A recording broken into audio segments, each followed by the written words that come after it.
Welcome to the Franchise Podcast, the official podcast of franchising, led by the award-winning Madeline Zook. With over a decade of experience as a franchisor, franchisee, and supplier, Madeline is here to shatter the status quo and unveil the unfiltered truth about the franchise world. Each episode dives deep with the industry's top executives, exposing the raw secrets behind their victories, dissecting brutal challenges, and revealing game-changing strategies that drive franchise growth and maximize profits worldwide. Whether you're a battle-hardened franchise veteran or a daring newcomer, tune in to the Franchise Podcast, where we don't just discuss the future of franchising, we define it. All right, everyone, welcome back to Season 4 under a new name, the Franchise Podcast, and we are back and better than ever and more controversial than ever with Aaron Harper, the CEO of Rolling Suds. Aaron, thanks for coming on today. I'm super excited to be here. I know we get in very fun discussions, so we might have to edit some of this out depending on all the stuff we talk about, but we'll cross that bridge when we get there. Listen, it's 11:30 a.m. Eastern. I'm drinking a beer. Like, we're about to get into it. So Aaron's in a brand new podcasting studio. The stage is set, my friends. Yeah, it's going to be great. I'm excited. I've got my mural on the ceiling. It's for some reason dark in here, but it's actually not. So anyone who's watching this, I promise there's lights in the room. I don't just sit in a dark podcast studio all day long and just think about responsible franchising and how to mastermind the world. I promise. That's not the master word I thought you were going to say. And also, tell me your kink is franchising without telling me. Just kidding. Okay. Well, I assume that most of you are listening in because you know that Aaron and I are not going to hold any punches, and we are children of franchising. And again, Aaron's got 2 young kids. I have 3 young kids, and we know for a fact how valuable franchising is. It literally puts our kids in school, puts foods on the table, as it does for many families. And I think that's why we're so outspoken and passionate about doing things right. So right now, Aaron, I told you before, I'm going to ask you the hard questions because I think that this is what people want to hear. And again, as you build more conversations around this responsible franchising, there's going to be people that say, well, Aaron, how dare you say that you are Mr. Responsible Franchising? Like, this is not a new concept. You are not the first person to think of this. And framing it in a way that, like, oh, this is this new big thing that everyone should jump on board is insulting to people who have been doing it right from the get-go. And, I have my thoughts on that, but what would you say to those people that probably are never going to say it to your face?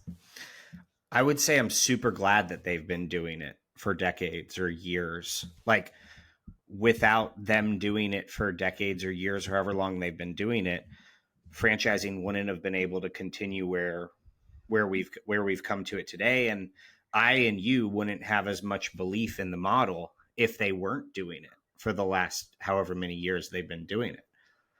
I think what's the problem is that those people haven't publicly talked about how it should be done. They've just done it right, which we've in the last 5 to 7 years particularly have entered a level of irresponsibility that makes the conversation about responsible behavior 100% necessary.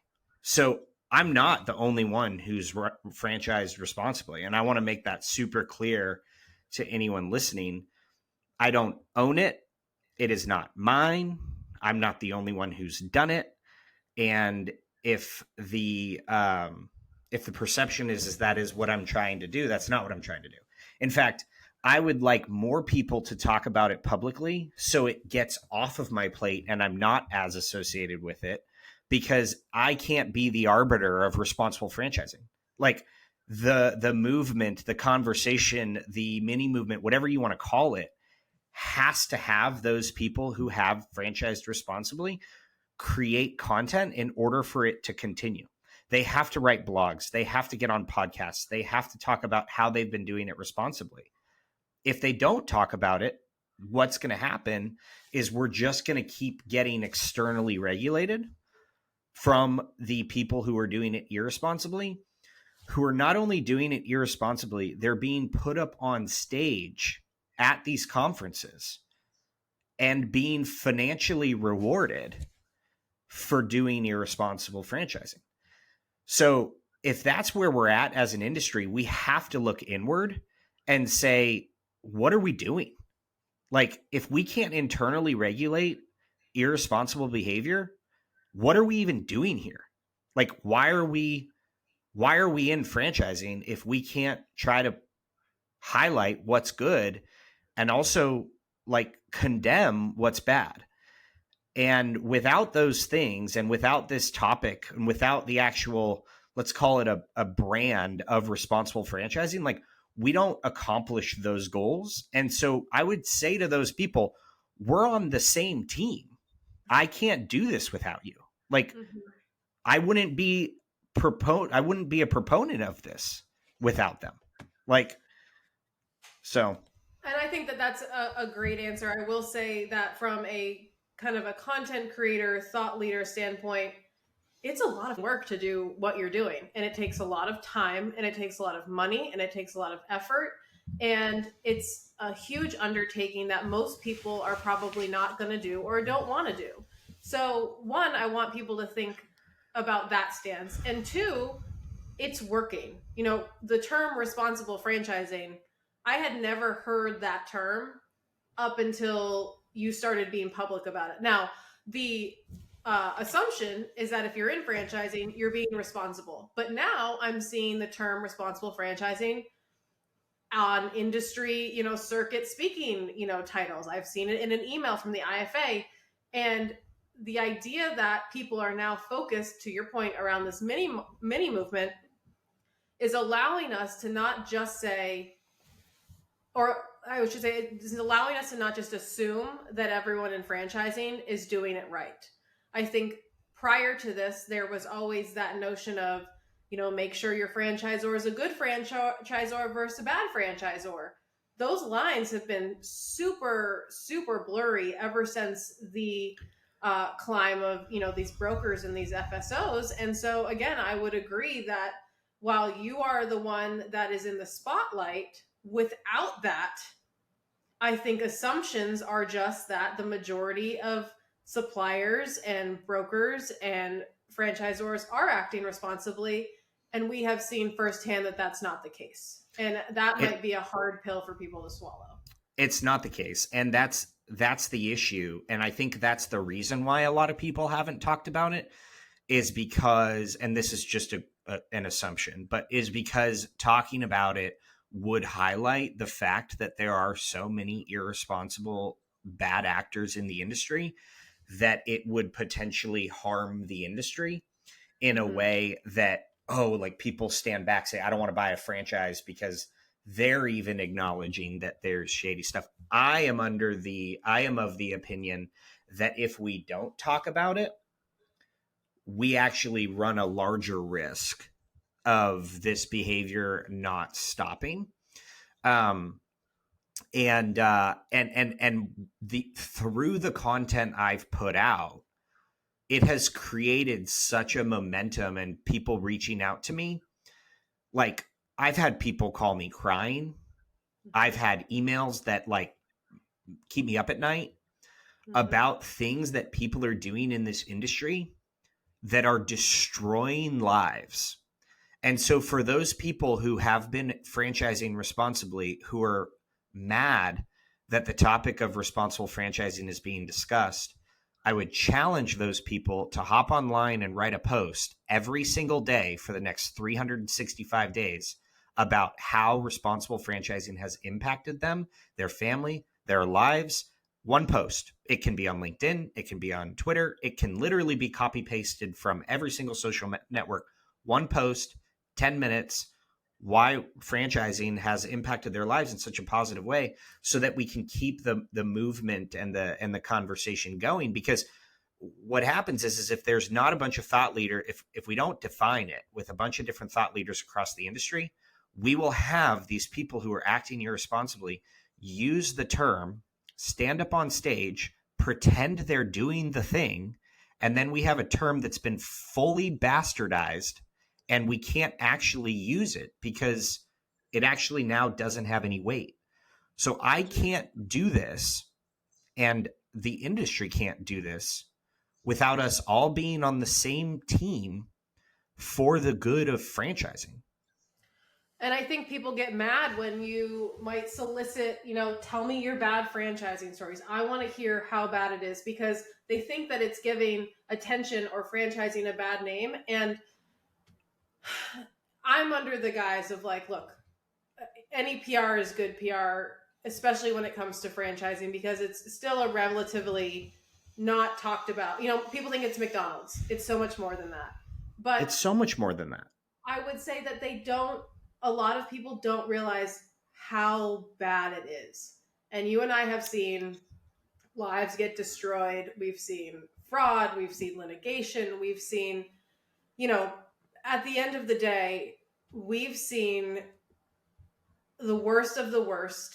And until you have seen that, and until you've seen people lose everything they have because they were promised something that franchising or that brand, or they simply couldn't deliver, and you've had to walk them through it, then I don't think you can criticize responsible franchising movement. I don't think that you can get mad about soliciting poor stories, because quite frankly, it's kind of like turning a blind eye. It's not there if you don't see it, or it's not just, hey, my business failed and I moved on. People lose everything. People lose relationships. They lose wives. They lose kids. It's more than just, maybe I didn't make $1 million. Maybe this business didn't do well and I closed my doors. It reaches a lot farther than that. No, I mean, I have a franchisee right now. He invested in a restaurant. That restaurant, I don't know the brand, and even if I did, I wouldn't say it, but he said it was an $800,000 mistake. He got no support. He couldn't get the restaurant open. There was no help. And he invested $800,000. I don't exactly know what happened, but like he said it was an $800,000 mistake. Now, his liquidity and his net worth situation allows him to get through that. But like a lot of people don't. Mm-hmm. And what happens is if we don't talk about how to do things the right way, the people that are doing things the wrong way will still continue to be able to get away with it. Right. And so when I say I don't want to be the face of responsible franchising, I mean it, because that could hurt my business if everyone else who's operating it could hurt me, it could hurt my personal brand, it could hurt everything if like no one else talks about it and promotes it. And so I talk to thought leaders and they're like, I'm so grateful for the work you're doing. Thank you for being out on the front lines. And I'm thinking to myself, like, why aren't you doing it? Like, if you're so grateful for, like, why aren't you out there? Like, if you believe in responsible franchising that much, why isn't it one of your key talking points? Because probably fear. It's probably fear. I think that there's a little bit of that. I think also there's a balance between how much people are willing to sacrifice for franchising. I think for you and I, it's easy to get out there and do that and say the risky things because our entire lives are ingrained in it. For some people that work in corporate, it's just their job, right? They might love franchising, but are they willing to risk their position in life for it? I don't know. Well, then honestly, you can't throw stones.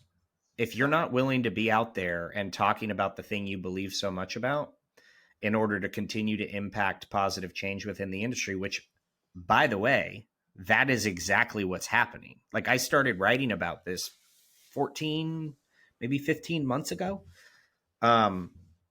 And I sat Matt Haller down at the unconference in February of last year. And I was like, here are the problems as I see it. Actually, it was funny.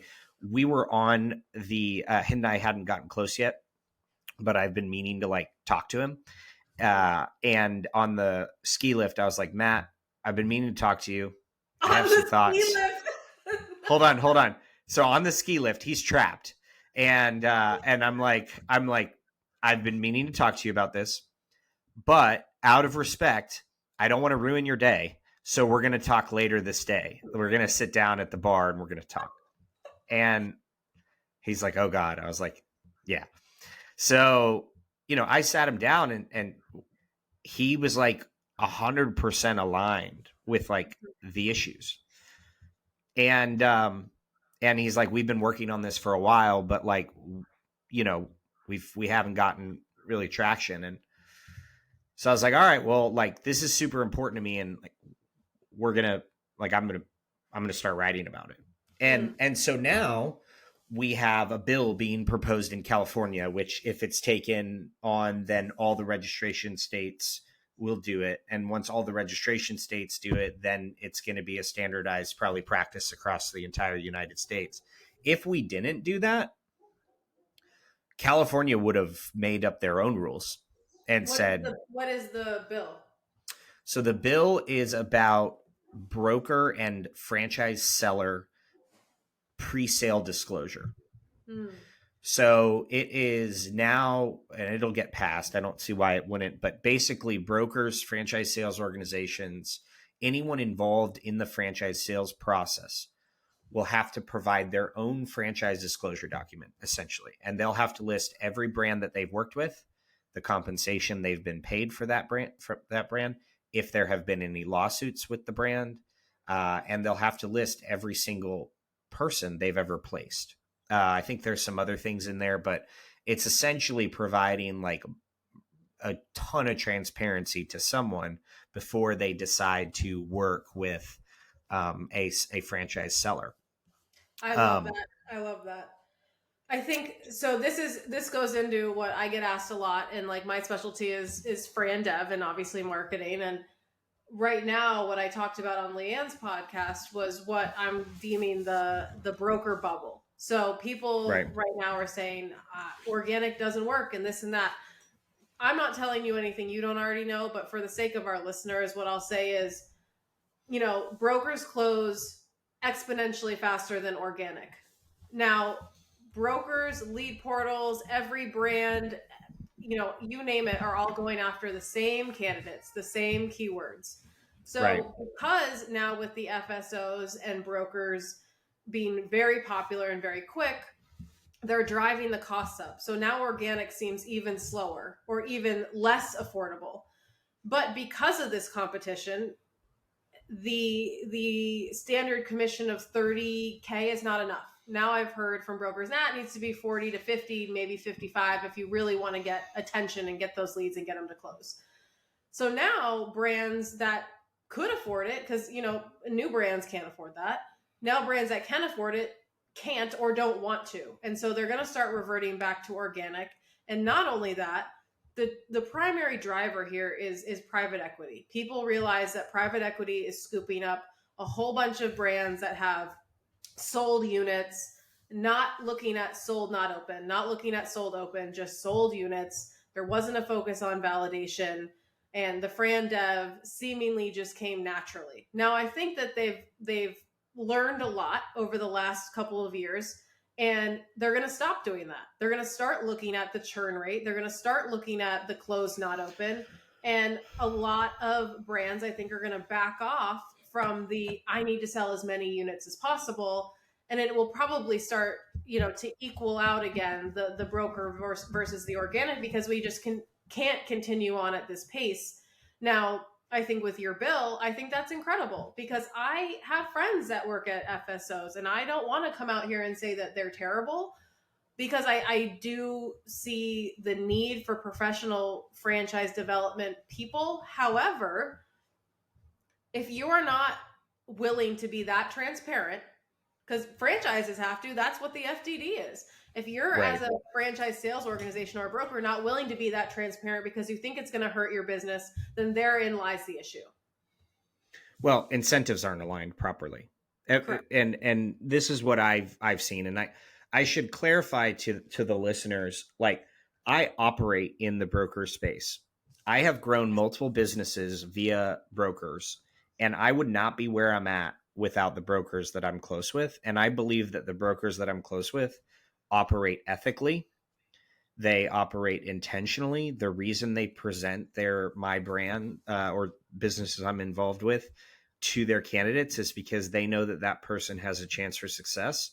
Mm-hmm. And it's not the $50,000 a license commission that I pay. I mean, I'm like mid average on paying commissions, and so. But if I'm in that space and I'm playing in that space, then that is my experience. Mm-hmm. And so my experience is by having traction in a community where I'm competing for franchisees with all of the FSOs or the organizations that sell a ton of units. And I read a stat, I think it was from like a year ago, but 80% of the deals that happen within the broker networks currently are done via FSOs. And so that leaves 20% of broker deals to emerging brands or other brands outside of FSOs, which isn't a lot. And so breaking into that industry, it's to your point, it's a bubble. And I've been able to do it just due to the relationships that I have. And so I have a vantage point that a lot of people who might be critical of the responsible franchising discussion don't necessarily have. Right. Maybe they're not growing at the pace that I'm growing. Maybe they're not doing all their deals through consultants and brokers. And that is the vantage point in which I'm most concerned about. And so just to be super clear, and I put this in my article for Entrepreneur Magazine, but to sum it up, this is what I've seen. Someone says, I want to franchise my business. They know nothing about franchising. They type on Google, I want to franchise my business, and they get to one of the companies, whether it's a lawyer or a consultant. That lawyer or consultant, or a combination of both, says you need between $25,000 to $100,000 to be a franchise. They say, cool. They get the document, which is not always super comprehensive or customized to that franchisor. And they say, great, I'm a franchise now. And they have no clue that they need another $500,000 to $1 million minimum to actually get franchisees open, launched, profitable, depending on how many they're going to sell. But they just paid $100,000. So now they're like, I guess the next logical step is for me to find franchisees. And then that consultant or lawyer says, well, do you have another $250,000 to join the broker networks and like hire a franchise rep? And they're like, well, no. Like, okay, cool. Let me introduce you to an FSO. They get introduced to the major FSOs that everyone knows. Mm-hmm. Those FSOs then pay a kickback to that consultant or lawyer for bringing them that candidate. Then that FSO or broker network or whomever it is says, if you're not willing to sell your business as semi-absentee or absentee, you will not get any traction in the broker community and you cannot be part of our portfolio. And I know this, and this is going to make people uncomfortable. I know this because those brands reach out to me because of the content that I put out and ask if that's normal. And it's not like one or two brands. It's like a lot of them. Like I get reached out to probably once a month from someone saying they're interviewing with the major FSOs, and that's the feedback they're getting. So to me, that is objectively unethical. It's it's not a question of like, is that responsible or not responsible? Like that is objectively an unethical thing to say.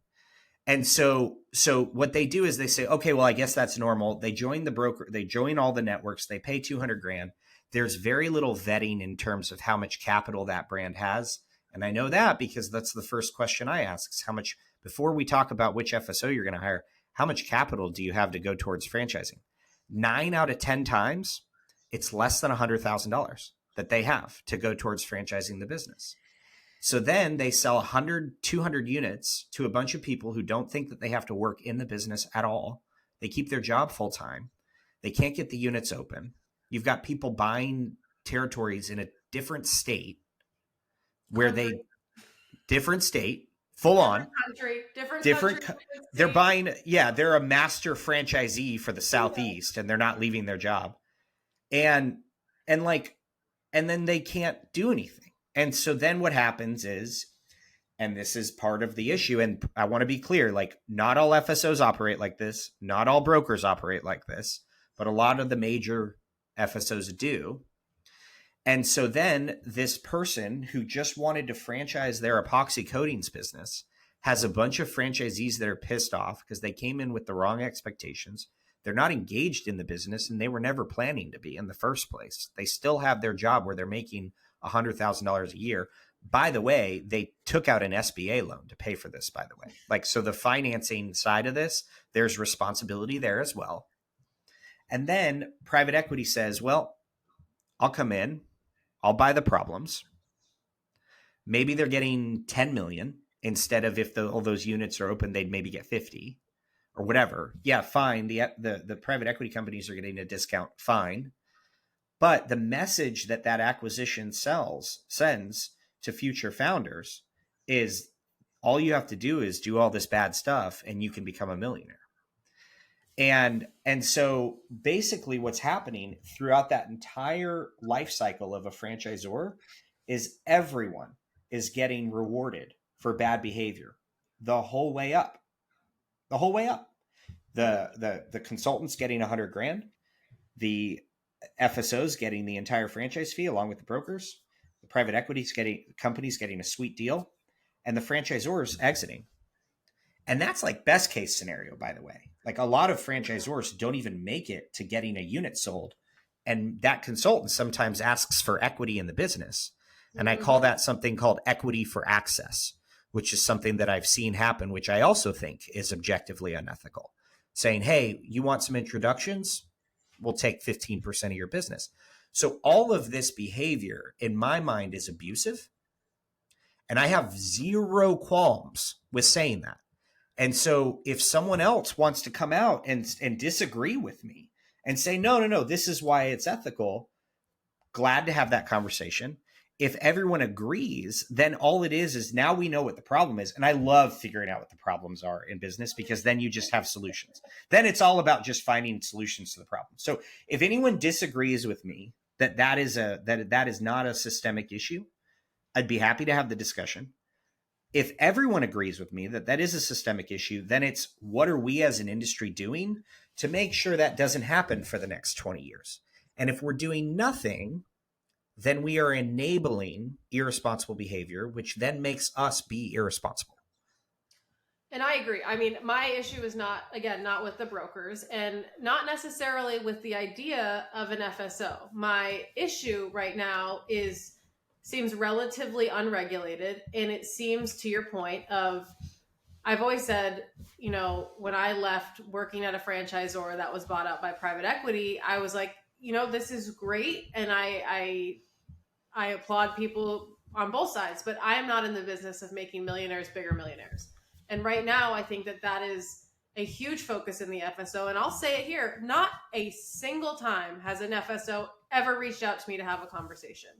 Now, I haven't really condemned any of them, but I think it's pretty clear where I stand. I think that the expedited selling, the idea that that's the only way to do it, that it's the proud way to do it. And right now it's almost like they have a monopoly, and I hate that. Right. Because it's just not feasible. And no brand, or I should say no FSO, has ever copped to, why are they not open? And what I've seen in bad franchising is it's always somebody else's fault. That is part of the issue, is there's finger pointing all across Well, the franchisor has to approve that person is something that's feedback I've or heard. it's on the franchisee to make it happen, or it's their fault, or it's the franchisor. I didn't have support. And at the end of the day, it's like I liken franchising so much to parenting, where it's like I don't care who fucking started it, Right. guys. Like I'm responsible. If my kid goes out and bites someone, like there's going to be a ton of finger pointing, which, by the way, I just had this situation.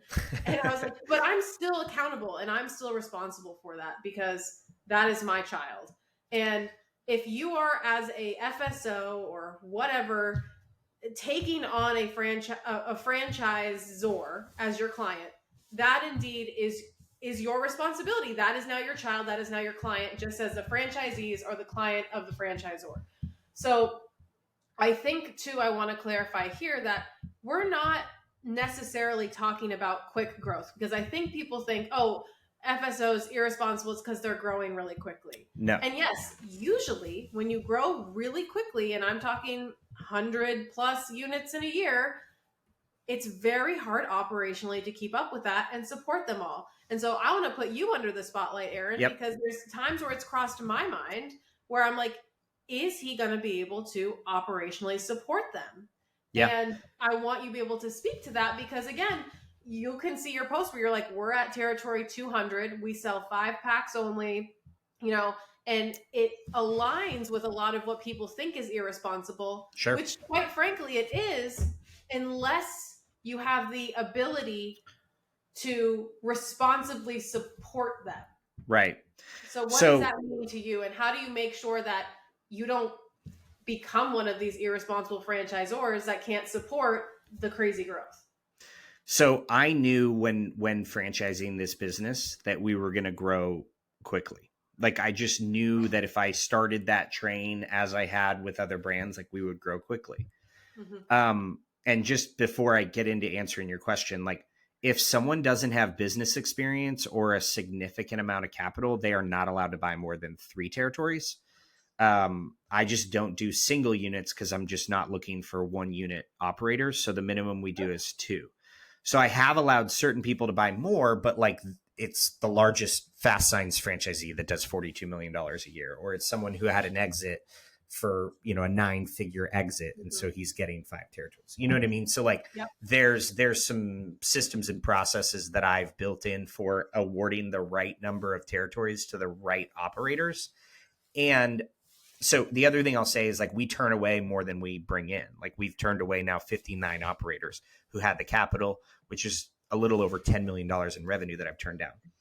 So I have currently 36 franchisees open and operating, and we have 29 employees. I've been involved with directly or indirectly with 14 brands. There have never been 29 fully dedicated employees to any of those brands. So we are built now to support a 300 to 400 unit system now.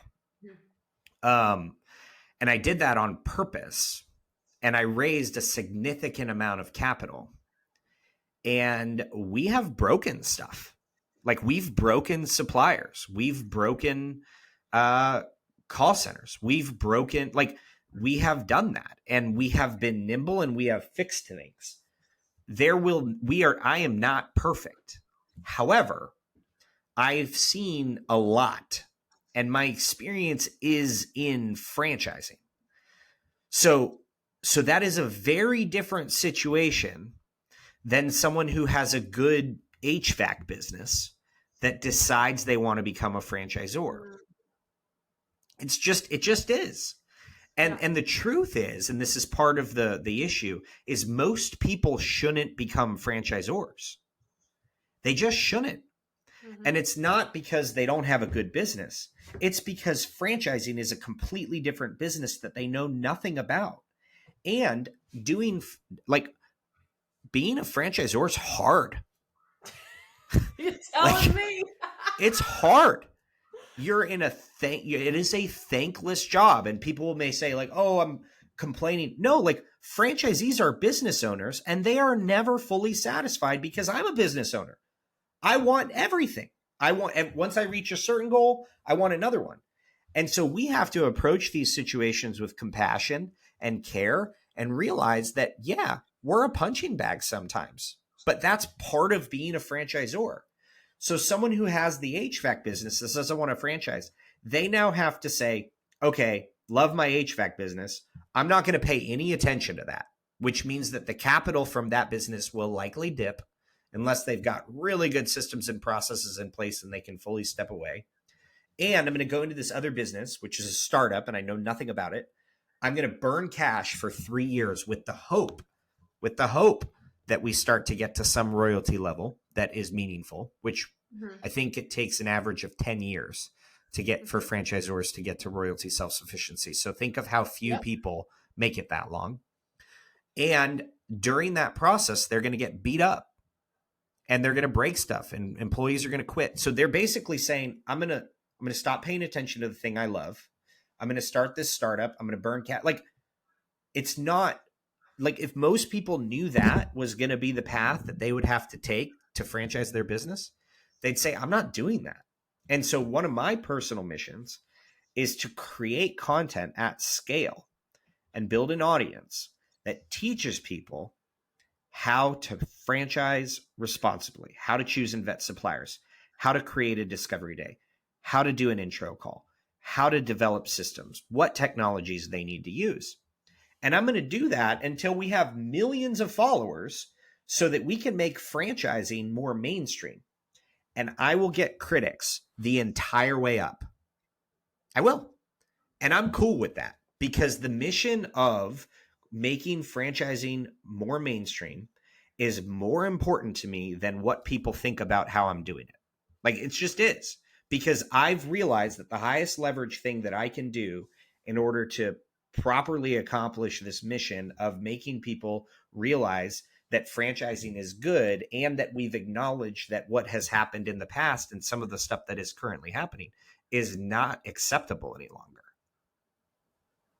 So here's a question. If you could wave a magic wand, do you get rid of FSOs? No, you need them. You need them because that person who has that HVAC business doesn't know how to sell franchises. But the incentives have to be aligned better. They have to be. What does that mean? It means franchisors have to have money to support franchisees. So these franchise should maybe then there should be limits on how many you can sell? There should be limits on how many you could sell. There should be proper vetting on how much capital and time that franchisor has to dedicate towards franchising. The commissions and the costs for paying these people to do the things should be lower because there's not any meat on the bone for the franchisor to actually support franchisees. So if the FSOs truly wanted franchisors to be successful at scale, they'd say, you don't have $1 million in the bank and you don't have 50 to 60 hours of time per week to dedicate this to this. I don't care how good your model is. You can't come into this. Like, and until you do have X, Y, and Z requirements, we don't want you in franchising because you're going to hurt our industry. And so there's a lot of self-interest, people kind of fulfilling their self-interest. And while what I'm doing there, it can be perceived that this is in self-interest because I'm on the front lines of this. I'm so passionate about doing this the right way so that the industry as a whole can be better for decades to come. Because think about it. Think of the positive impact that franchising has had on your life. It's changed everything for you, your family, my family. And so like, if we're able to do that on a macro scale, like franchising in general is now having a larger positive impact.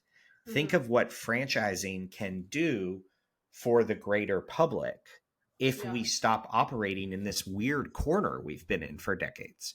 Like, and I'll say this and then I'll give the mic back to you, but like, I've interacted with like some pretty big influencers and I'm going to acquisition.com which is Alex and Layla Hermosi, which are two of the biggest business influencers in the.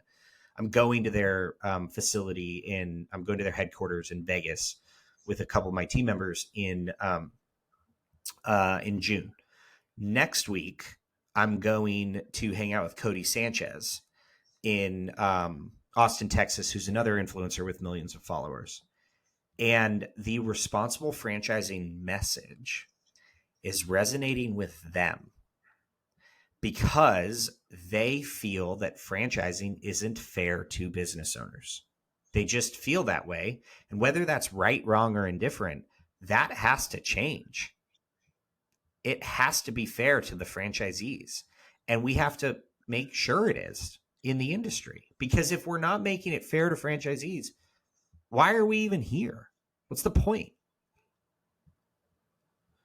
Now, how much do you think that private equity is having, like what effect do you think private equity is having on franchising? Because for the longest time, and I'll tell you, I was on not a great side of it, is, and it took a lot of people to tell me, like, Maddie, they're numbers guys. Like, you're expecting them to be franchise guys, they're numbers guys. And I understand that now, that their duty is to the spreadsheets for the most part. But, for me, I was like, all I see is them buying brands, cutting, and then either getting rid of them, reselling, or being like, oh shit, we're not validating, we're not growing, and it's just kind of a patchwork job. Now, I don't think that's everyone's situation, clearly not.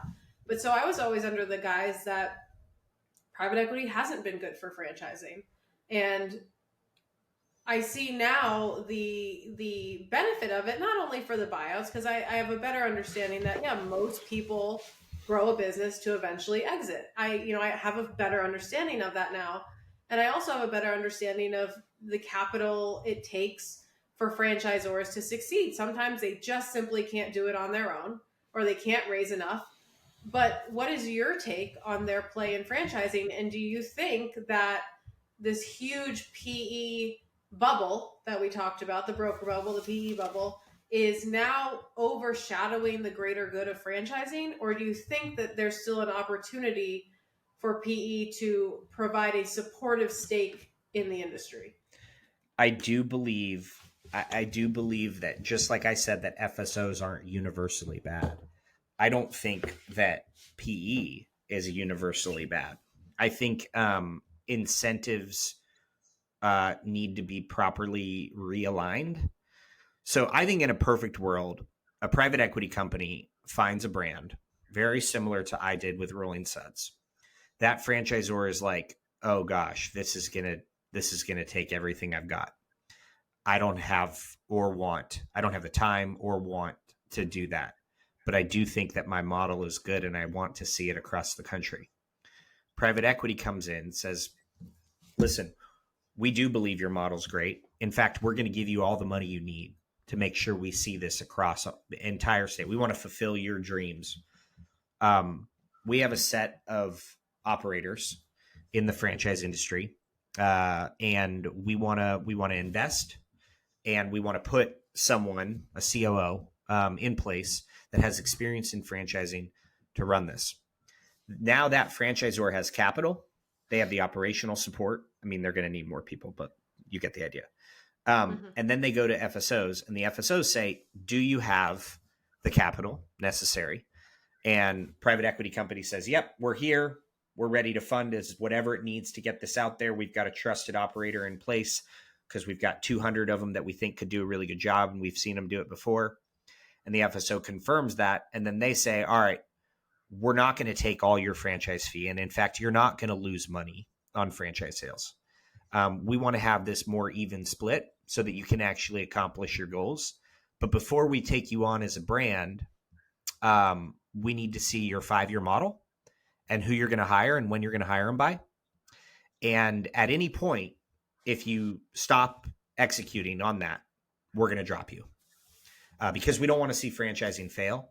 And so we'll drop you. But before we go into this whole thing, I just want you to know that that's the case. But we're going to make sure that there's some meat on the bone for you to support franchisees with the franchise fees that we sell.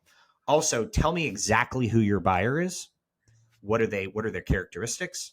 What do they like? What do they dislike? What are their skill sets? What's necessary to be a good franchisee? And we're going to find you that buyer. We're not going to give you this guy who wants to work full time and thinks he can collect the business will just run without him. In fact, we're going to tell that person they shouldn't buy a business, and definitely not a franchise. That in a perfect world is what needs to happen. That's what needs to happen. And that needs to happen at scale. Now, how we get there, I have no idea, because like I said, every one of these companies is being financially rewarded for doing the opposite. So like, I don't know how we get there, but like, if we don't acknowledge that that's what needs to happen, again, I'm going back to like the critics out there. If like you disagree that that's not the right way that we should do it, let's have a discussion. If we all agree that's the right way to do it, it's just a matter of what's the path to get there. What kind of regulation do we need to put in place? Take the first cut? Who's willing to do it? First cut? And I think that that's a ballsy question. I think that is the title of this franchise. Who's willing to take the first cut? Take one for the fucking team, guys. Take one for the team. Yeah, I want everyone to be talking about this. Like, why do you think I'm talking about it so much? Like, I don't want to be the only one talking about it. I want everyone to talk about it. First of all, you're not. I talk about it. I know. I'm just kidding. So my last question on that, I'm sure a lot of people are on here going, okay, Mr. Aaron Harper Home Services. Like, yes, I will say that I would beg anyone to show me a semi-absentee franchisee that was super successful, came in, bought it semi-absentee and bounced, and wasn't triple, if not quadruple capitalized, because that's certainly not what we're selling. Now, I think that in other, and this, it all comes down to the being, having capital. Any fucking business can be semi-absentee or absentee if you have enough money or experience. Yes, and that doesn't mean that you have enough money to open it and put a manager in. It's put a manager and then have a manager behind that manager and then have a manager managing that manager, because people are going to leave and things are going to happen. And I have businesses now that are completely semi-absentee and absentee in home services. And I can tell you something, not once does a week or a day go by that we don't have to check in or think about that business or, and most of the times it's, yeah, sure, it's running and I'm not touching it. Are we making money? Not much. It depends on how much effort you're putting in. So what is the truth behind, and what is your opinion on, is semi-absentee real? I think it's not for the majority of franchisors and franchisees, because at the end of the day, unless it's these big buying groups buying, countries of Dunkin' Donuts, and like I said, they've got so much capital that they can do the manager on the manager on the manager on the manager. Most of these people want to be business owners. Yeah. And they want to have a business, and we're telling them they can have it for and pay less than doing it themselves and have all the processes, procedures, and the brands and still have their cake and eat it too. And I have yet to find a business, an industry, anything worthwhile where you can have your cake and eat it too. Semi-absentee only works if you have an operating partner that has equity that's meaningful enough in the business to make that person have their own business.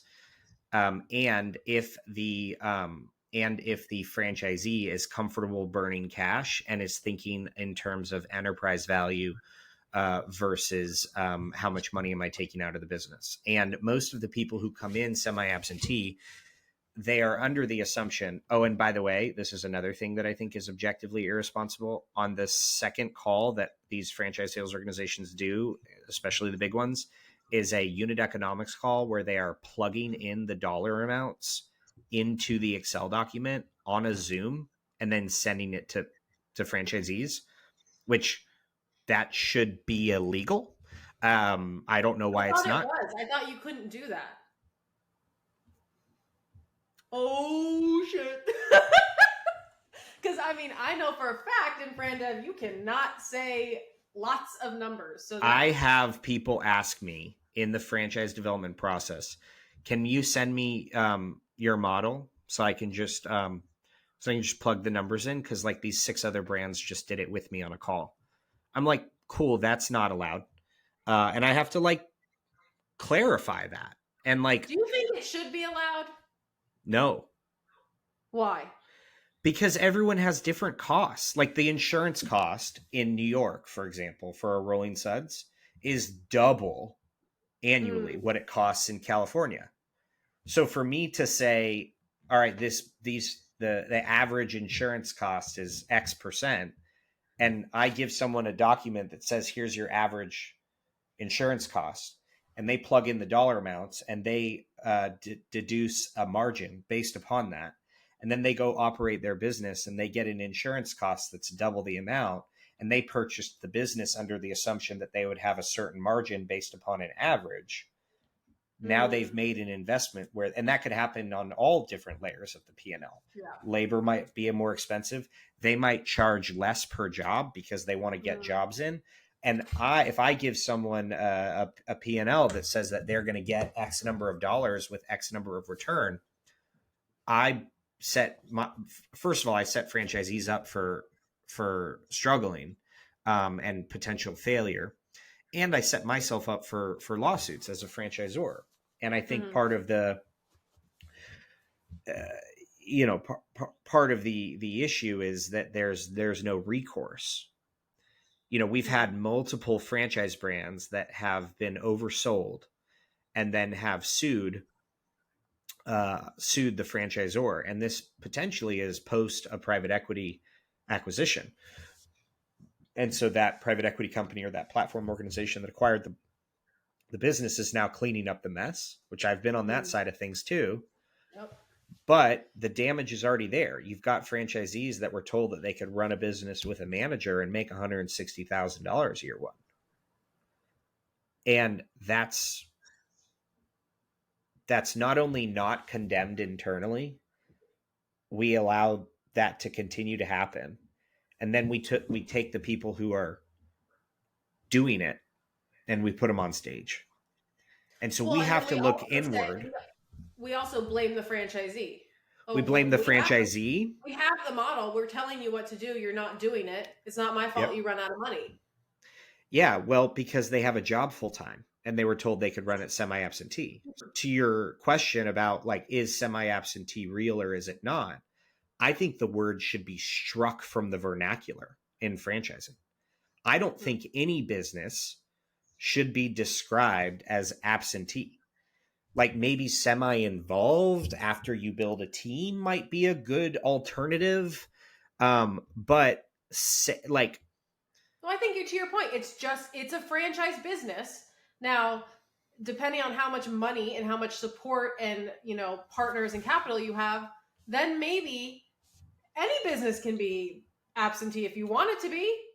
Right. And so for me, if someone's like, I have a big business, I'm not going to be the one out there managing technicians and doing estimates, but I've shown that I can operate a business in multiple states and I have a team in place. And I actually have a guy that I want to invest dollars into and give him upside in an opportunity. And I've been looking for an opportunity for a long time. I want to analyze Rolling Suds as an option. 100% that's okay. Like, of course, that guy's proven that he knows how to, or gal has proven they know how to run a business. They know how to scale. They're obviously not strapped for cash. And they're okay thinking about this from a more longer term perspective.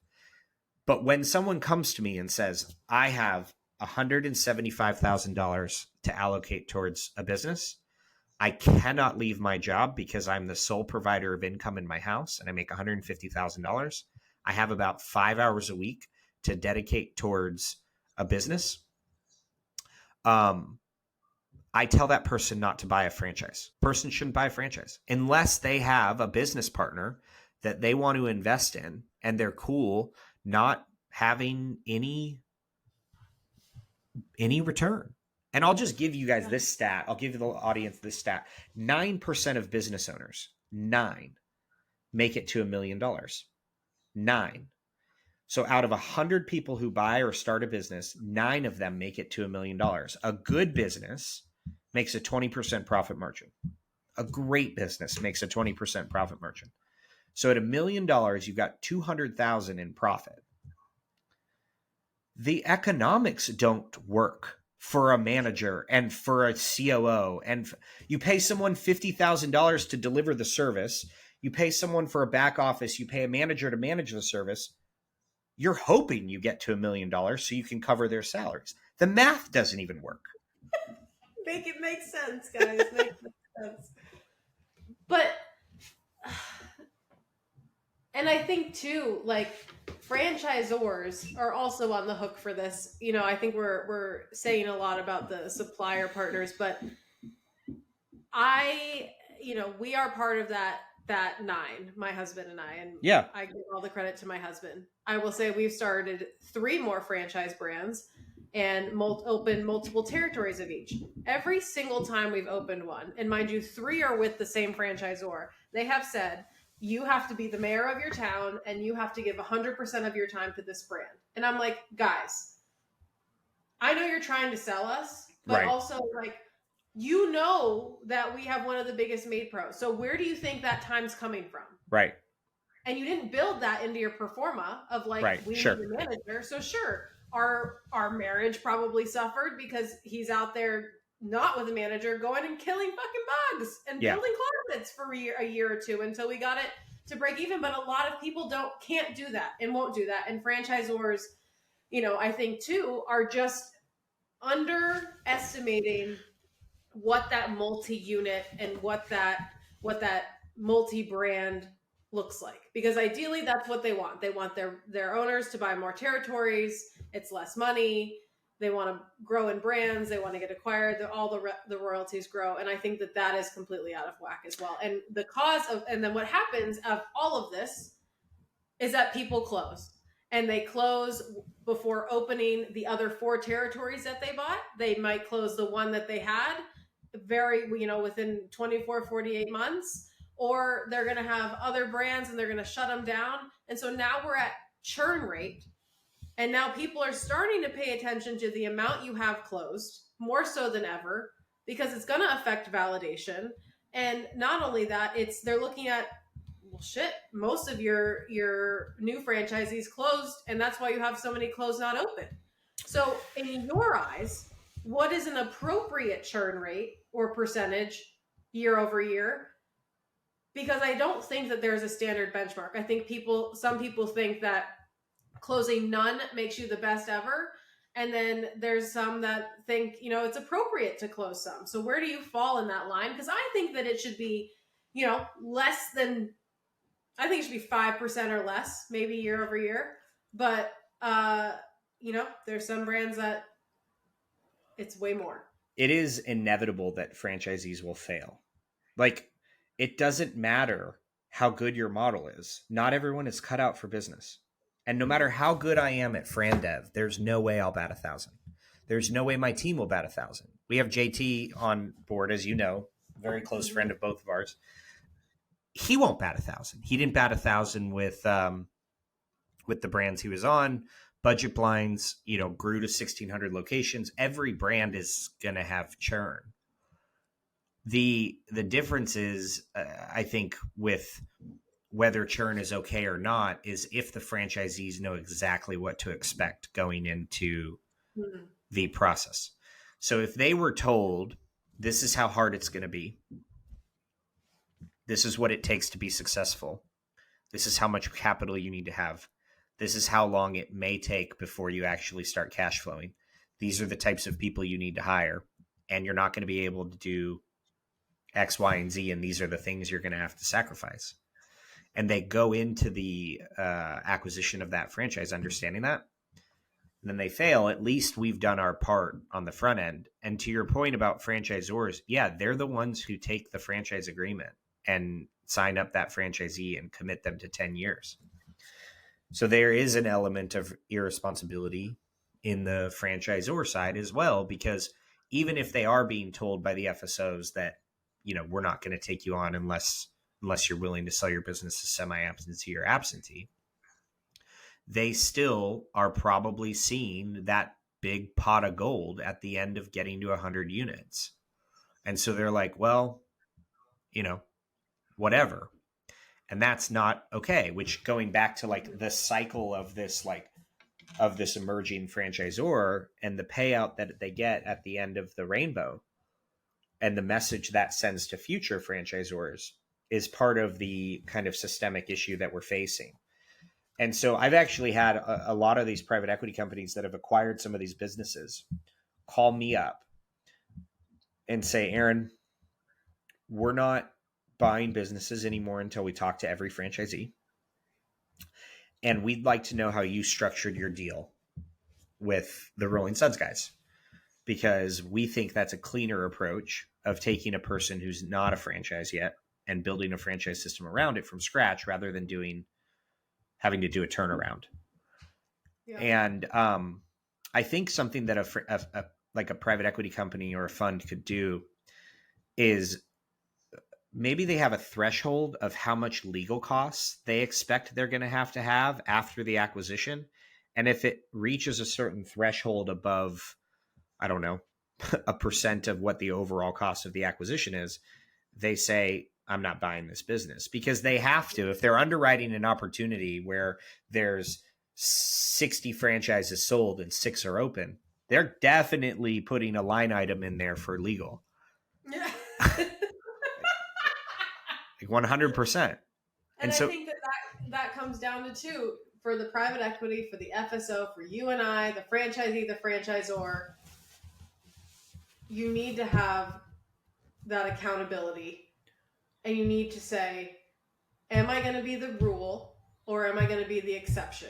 And I think every single person thinks that they found, the silver bullet. They all think they're the exception, and they all, quite frankly, think, I just found a get-rich-quick scheme.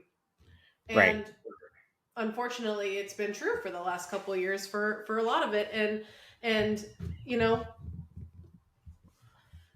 it's hard for me to sit back and say it's anybody's fault, because I think that it always falls in the middle somewhere. But yeah. And I think part of the reason why it's not talked about is because no one wants to point fingers as to whose fault it is. I think that there needs to be ownership on every level of the franchise industry as to like, what can we do to be better?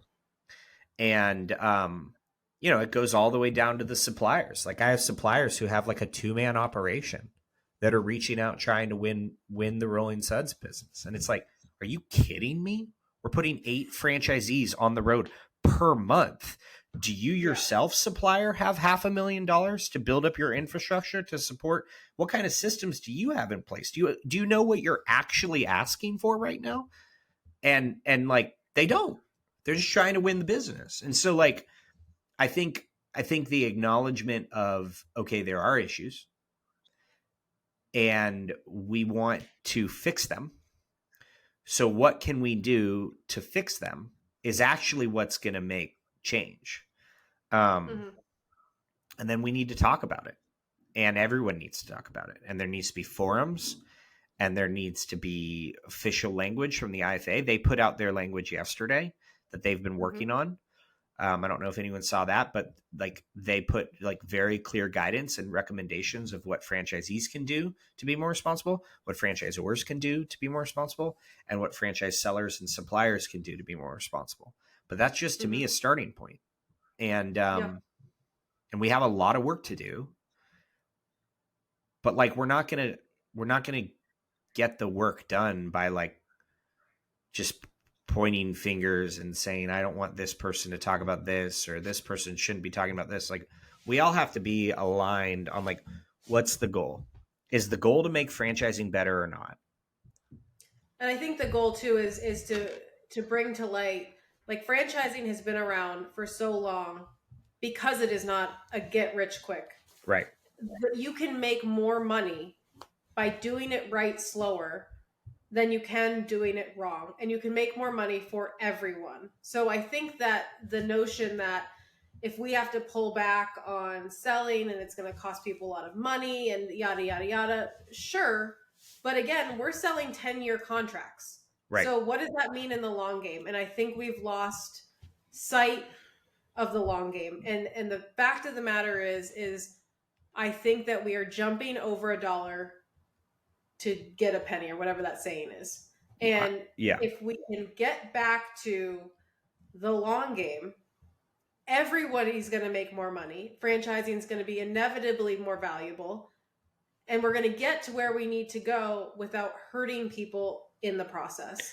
And I'll leave, we're over time, but I'll leave this last thought is, at the end of the year, most companies, corporations, they look at their books and they say, oh, we did this and we did so great. And then has there ever been a time where they then looked at their team, or you've been in the audience, or you've said to your team, that's great, that's good for now?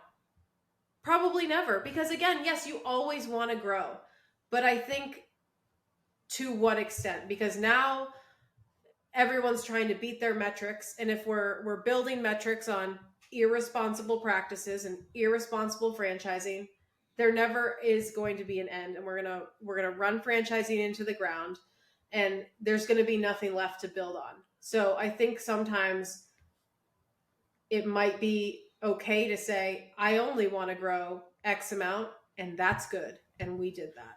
Right. But again, like it's not as black and white as growing fast or growing slow, because if those franchisors that don't have the capital don't grow fast, they go out of business before they can even reach the private equity. So it's not even that black or white. Like for me, for example, like all of our franchisees will be open by July. We'll have 51 franchisees open in a year and 3 months, open with trucks on the road.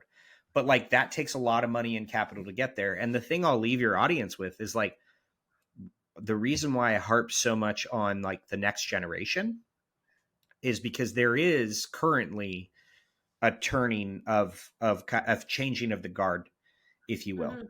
And I'm looking at this, and I urge anyone else to look at this on like a 20 to 30 year time horizon. And that's what's going to make, I think, change impact. And I'm not saying anything bad about the previous generation, but I don't think someone who's 50, 60, 65 years old, who's getting ready to retire, is going to be as motivated to impact change than like me or you, who are like, wait a minute, like I want my kids to have the opportunity to either own a franchise or work in franchising or be able to sell franchises or be able to build their own company. And like in the direction that we're going with a lot of these irresponsible practices, like that's not going to be as easy as I want it to be. Mm-hmm. And also like one thing I'm really excited about, and this will probably ruffle feathers, is I want to bring like the general business population into franchising. Like I want to bring like people who have big real estate businesses. I want to bring in big influencers. I want to bring in people who know nothing about franchising to look at franchising through the lens of like no biases, no like this is how things should be done, and figure out how to make it better. And part of what I'm going to do in building an audience is do that, or help do that.